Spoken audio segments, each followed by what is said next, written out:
Hello नमस्कार साथियों, Dushyant civil classes में आप सभी लोगों का स्वागत है, हार्दिक अभिनंदन है। आज की चर्चा की शुरुआत हम प्राचीन यूनानी राजनीतिक विचारक अरस्तु के एक विचार के साथ करना चाहेंगे। और जैसा कि आप लोग भली भांति जानते हैं कि अरस्तु को हम भी अपना राजनीतिक गुरु मानते हैं, तो अगर चर्चा के प्रारंभ में हमने उन्हीं का संदर्भ लिया है तो इसका मतलब क्या है कि चर्चा काफ़ी गंभीर है। असल में आपने सुना होगा कि प्राचीन यूनानी राजनीतिक विचारक अरस्तु महोदय का यह मानना था कि मनुष्य एक विवेकशील प्राणी है। ठीक है, उन्होंने कहा कि मनुष्य एक विवेकशील प्राणी है और मनुष्य को विवेकशील प्राणी कहते हुए उन्होंने मनुष्य और जानवरों के बीच में एक बेसिक डिफरेंस भी क्रिएट किया था। और उन्होंने मनुष्य को राजनीतिक पशु कहा। मेरी बातों को बड़ी प्यार से समझना। उन्होंने मनुष्य को राजनीतिक पशु कहा, तो मनुष्य को राजनीतिक पशु जो उन्होंने कहा तो उसके पीछे उन्होंने एक तर्क देने की कोशिश की है। वो ये कहना चाहते हैं कि विकास करने की इच्छा पशु के अंदर भी होती है और विकास करने की इच्छा मानव के अंदर भी होती है, लेकिन क्योंकि पशु अपने विवेक और बुद्धि का प्रयोग नहीं कर पाते इसलिए विकास की दौड़ में पीछे रह जाते हैं। क्योंकि मानव अपने विवेक और बुद्धि का प्रयोग कर पाता है, इस नाते विकास की दौड़ में क्या है, आगे निकल जाता है।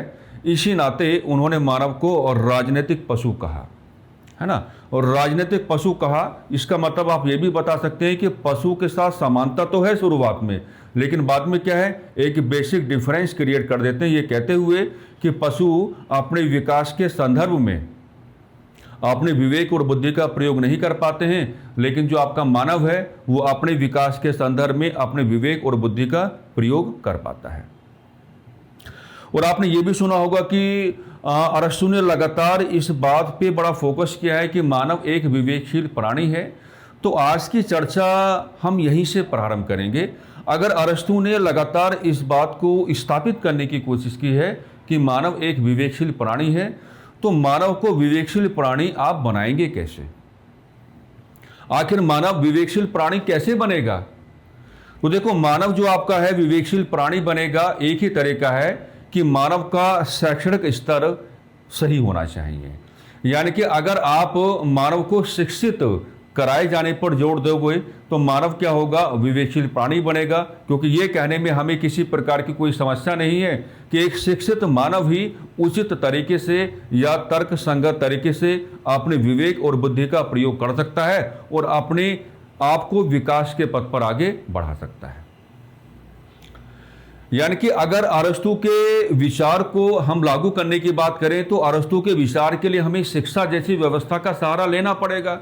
और जब हमें शिक्षा जैसी व्यवस्था का सहारा लेना पड़ेगा तो हम यही कहेंगे कि अगर आप मानवीय समुदाय के लोगों को विवेकशील प्राणी बनाना चाहते हैं या सिद्ध करना चाहते हैं तो मानवीय समुदाय के लोगों के संदर्भ में आपको एक शिक्षा की उचित व्यवस्था करनी पड़ेगी। क्योंकि अगर मानव के व्यक्तित्व में शिक्षा है, अगर मानव का शैक्षणिक स्तर क्या है, उच्च है, तर्कसंगत है, वैज्ञानिक है, तो ऐसे मानव को विवेकशील प्राणी कहने में किसी प्रकार की कोई समस्या नहीं।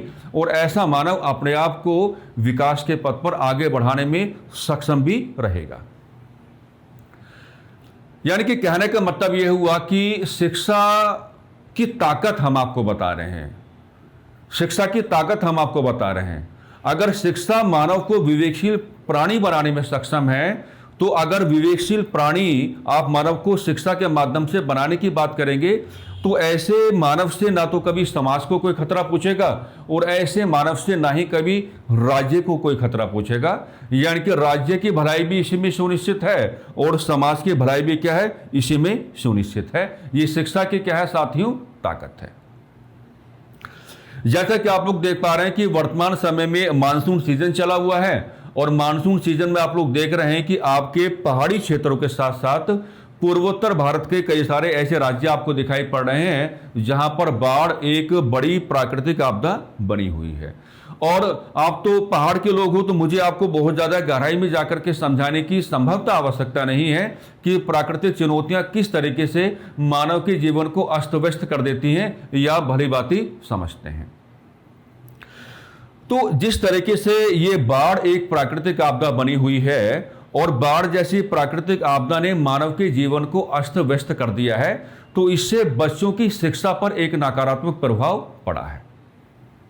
इससे क्या है, बच्चों की शिक्षा पर एक नकारात्मक प्रभाव पड़ा है। अगर हम पूर्वोत्तर भारत की बात करेंगे तो पूर्वोत्तर भारत में असम पहले से ही एक ऐसा राज्य माना जाता है जो बाढ़ जैसी प्राकृतिक आपदा के माध्यम से काफी गहराई में जाकर के नकारात्मक रूप से प्रभावित होता रहता है। वर्तमान परिस्थितियां भी कहीं ना कहीं इसी ओर इशारा कर रही हैं कि असम में बाढ़ एक प्राकृतिक आपदा के रूप में बड़ा ही गहरा नकारात्मक प्रभाव बनाए हुए है। प्रतिफल बच्चों की शिक्षा व्यवस्था पर एक नकारात्मक प्रभाव पड़ गया है। तो हुआ क्या कि असम सरकार ने यूनिसेफ आप लोग जानते हैं कि it is a one type of international organisation जो बच्चों के लिए या मानवीय समाज की भलाई के लिए काफी अच्छा कार्य करता रहता है। तो असम की सरकार ने यूनिसेफ की सहायता से एक कार्यक्रम चलाया है और ये जो आपका कार्यक्रम है 6 वर्ष से 18 वर्ष के बच्चों की शिक्षा के लिए है।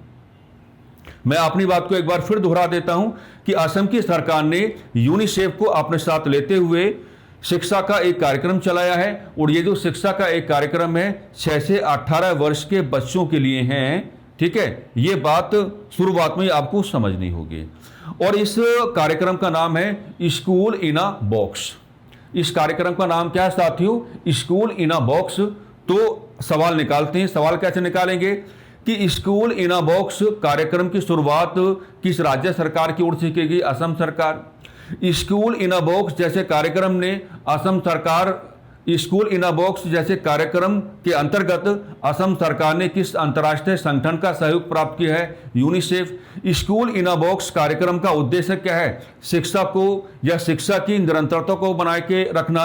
और स्कूल इन अ बॉक्स कार्यक्रम में किस आयु वर्ग के बच्चों को शामिल किया गया है? 6 से 18 आयु वर्ग के बच्चों को शामिल किया गया है। So as a conclusion we easily can say जिस तरीके से असम में बाढ़ का प्रभाव बना हुआ है, असम सरकार ने शिक्षा की निरंतरता को बनाकर रखने के उद्देश्य से यूनिसेफ जैसे अंतर्राष्ट्रीय संगठन का सहयोग प्राप्त किया है और 6 से 18 आयु वर्ग के बच्चों की शिक्षा मेंटेन रहे, यानी कि निरंतरता उसमें बनी रहे, रेगुलेटरी उसमें बनी रहे, यूनिसेफ को अपने साथ लिया है और स्कूल इन अ बॉक्स जैसा कार्यक्रम लॉन्च कर दिया है।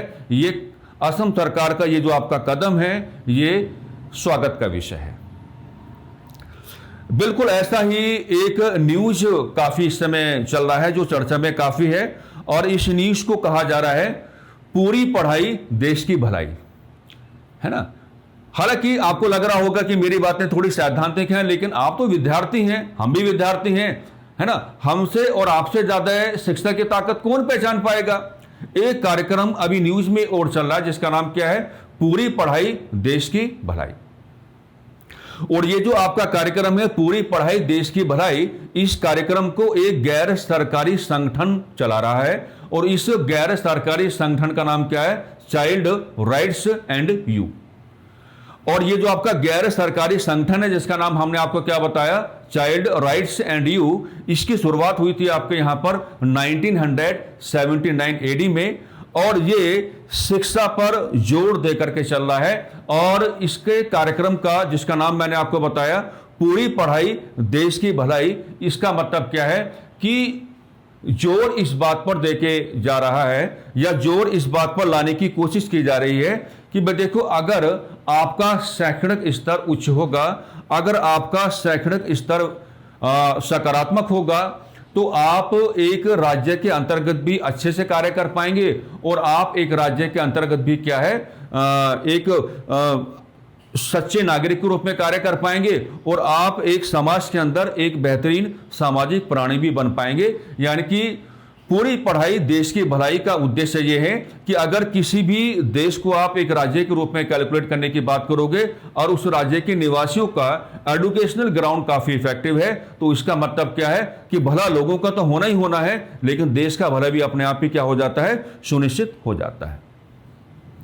ये दो न्यूज काफी इस समय क्या करंट में चल रही हैं जो शिक्षा की महत्ता पर आपका ध्यान आकर्षित करने की क्या है? कोशिश कर रही हैं। अगली कुछ और बातें क्या हम लोग कर लेते हैं। देखिए, जिस तरीके से बाढ़ एक प्राकृतिक आपदा बनी हुई है, जैसा मैंने अभी भी आपको बताया कि पहाड़ी क्षेत्रों में काफी गहरा प्रभाव है या मैदानी क्षेत्रों में भी बाढ़ का काफी प्रभाव है और पूर्वोत्तर राज्यों में भी क्या है, बाढ़ का काफी प्रभाव है। ऐसे में आर्टिकल 23 के खंड 2 को याद करना काफी ज्यादा आवश्यक हो जाता है। और आर्टिकल 23 के खंड 2 में साफ साफ ये कहा गया है कि देखिए, अगर किसी भी स्थानीय स्तर पर, स्थानीय स्तर का जो ग्राउंड हो सकता है वो किसी भी भौगोलिक परिवेश में हो सकता है, स्थानीय स्तर पर अगर कोई प्राकृतिक आपदा आती है तो जो आपके लोकल पीपल्स हैं, लोकल पीपल्स को बाढ़ प्रभावित लोगों के समर्थन में कार्य करना होगा, बाढ़ प्रभावित लोगों को संरक्षण देना होगा, बाढ़ प्रभावित लोगों को बचाए जाने के लिए जो भी आपके कार्यक्रम चल रहे हैं उनमें गवर्नमेंट की जो एजेंसीज हैं उनका फुल्ली कोऑपरेशन करके चलना पड़ेगा। और आर्टिकल 23 का खंड 2 रिगार्डिंग दिस ये भी कहता है कि जब इस प्रकार का सहयोग आप करके चलेंगे तो बदले में आप राज्य से किसी प्रकार के वेतन की आपूर्ति नहीं करेंगे। कहने का मतलब यह हुआ कि स्थानीय स्तर पर किसी भी भौगोलिक परिवेश में अगर बाढ़ का प्रभाव बना हुआ है तो गवर्नमेंट एजेंसीज लोकल पीपल्स को बाउंड कर सकती हैं कि वी नीड योर कोऑपरेशन, हमें आपके सहयोग की आवश्यकता है। और अगर लोकल पीपल्स गवर्नमेंट एजेंसीज का कोऑपरेशन करके चलेंगे तो इन रिटर्न किसी भी प्रकार के वेतन की डिमांड नहीं करेंगे। तो आर्टिकल 23 के खंड 2 में है तो मामला मौलिक अधिकार का, लेकिन जब जब ईश्वर ना करे, मैं तो कहूंगा कि ईश्वर ना करे, लेकिन प्राकृतिक आपदा को आने से हम रोक नहीं सकते हैं।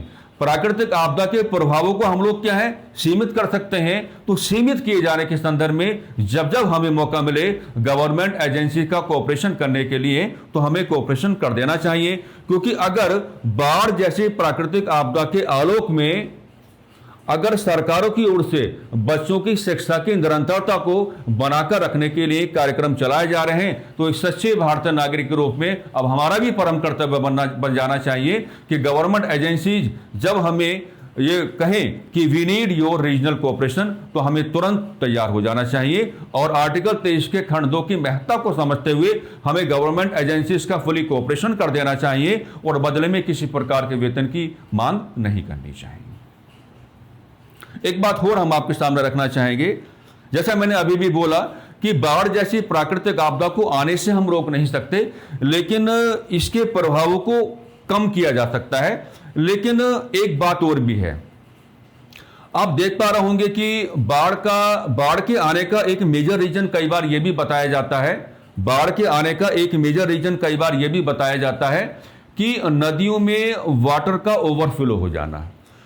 तो नदियों में जो वाटर का ओवरफ्लो हो जाना, इसको आप टैकल कर सकते हैं। और इसको जो आप टैकल कर सकते हैं तो बांध जैसी व्यवस्था, जो डैम होता है ना आपका, तो बांध जैसी व्यवस्था का निर्माण करके नदियों में जो वाटर आपका ओवरफ्लो हो रहा है उसे काफी हद तक आप लोग क्या है, लिमिटाइज कर सकते हैं। और भारतीय इतिहास में तो इसके बड़े सुंदर दर्शन आपको दिखाई पड़ते हैं।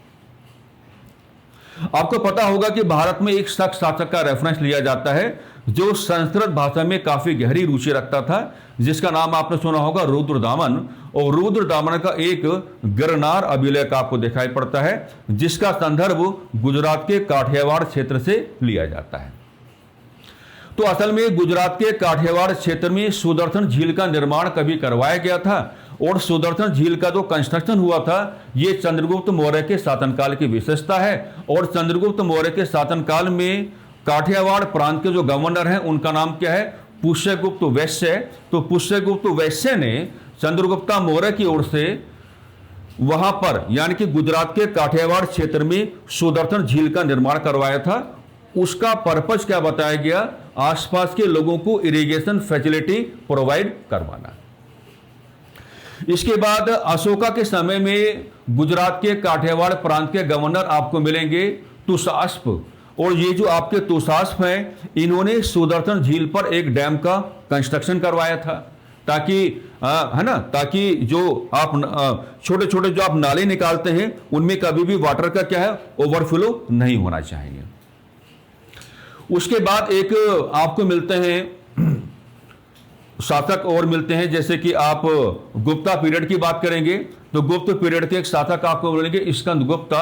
और स्कंद गुप्ता के शासनकाल में गुजरात के काठियावाड़ प्रांत के गवर्नर आपको मिलेंगे सुविशाख। और सुविशाख ने उस बांध की मरम्मत करवाई थी, है ना, सुविशाख ने क्या है, उस बांध की मरम्मत करवाई थी।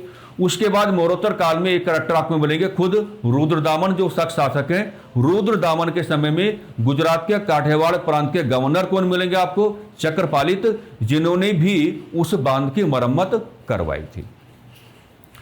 तो आज की क्लास में हमने चारों दिशाओं में व्यवहार किया है।